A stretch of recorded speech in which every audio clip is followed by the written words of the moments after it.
ആശ്വാസവും പ്രോത്സാഹനവും ആത്മീയ ഉൾക്കാഴ്ച നൽകുന്ന ഒരു സന്ദേശം. അവസരങ്ങൾ പ്രയോജനപ്പെടുത്തുക. ഞാൻ നിന്റെ പ്രവൃത്തിയെ അറിയുന്നു, ഇതാ ഞാൻ നിന്റെ മുൻപിൽ ഒരു വാതിൽ തുറന്നു വച്ചിരിക്കുന്നു, അത് ആർക്കും അടച്ചുകൂടാ. നിനക്ക് അല്പമേ ശക്തിയുള്ളൂവെങ്കിലും നീ എൻ്റെ വചനം കാത്തു എൻ്റെ നാമം നിഷേധിച്ചിട്ടില്ല. മുൻപോട്ട് പോകുവാൻ ഒരു വഴിയുമില്ലെന്ന് നിങ്ങൾക്ക് തോന്നുന്നുണ്ടോ? ഒരുപക്ഷേ നിങ്ങൾ ഒരു വഴിതിരിവനായി പ്രാർത്ഥിക്കുന്നുണ്ടാകാം, പക്ഷേ വാതിൽ ഇപ്പോഴും അടഞ്ഞു കിടക്കുന്നതായി തോന്നുന്നു. എന്നാൽ തുറക്കുവാൻ അസാധ്യമെന്ന് തോന്നുന്ന വാതിലുകൾ തുറക്കുവാൻ ദൈവത്തിന് കഴിയും. ഒരിക്കൽ പൗലോസും ശീലാസും ഫിലിപ്പിയിൽ തടവിലാക്കപ്പെട്ടപ്പോൾ അവർ പിന്മാറിയില്ല, പകരം അവർ പ്രാർത്ഥിക്കുകയും സ്തുതിഗാനങ്ങൾ ആലപിക്കുകയും ചെയ്തു.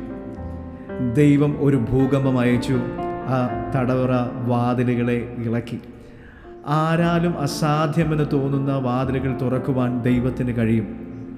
സാധ്യമാകുമെന്ന് ഒരിക്കലും നിങ്ങൾ കരുതിയിട്ടില്ലാത്ത അവസരങ്ങൾ നൽകുവാൻ ദൈവത്തിന് കഴിയും. അതിനാൽ പ്രതീക്ഷ കൈവിടരുത്. ദൈവത്തിൻ്റെ വാതിലുകൾ തുറക്കുവാനും നിങ്ങളുടെ ലക്ഷ്യം പൂർത്തീകരിപ്പാനും നിങ്ങളുടെ സ്വപ്നങ്ങൾ സാക്ഷാത്കരിപ്പാനുമുള്ള അവസരങ്ങൾ നൽകുവാനും കഴിയും. ലഭിക്കുന്ന അവസരങ്ങൾ പ്രയോജനപ്പെടുത്തി മുൻപിൽ തുറക്കപ്പെടുന്ന വാതിലിലൂടെ മുൻപോട്ട് നടക്കുക. God bless you.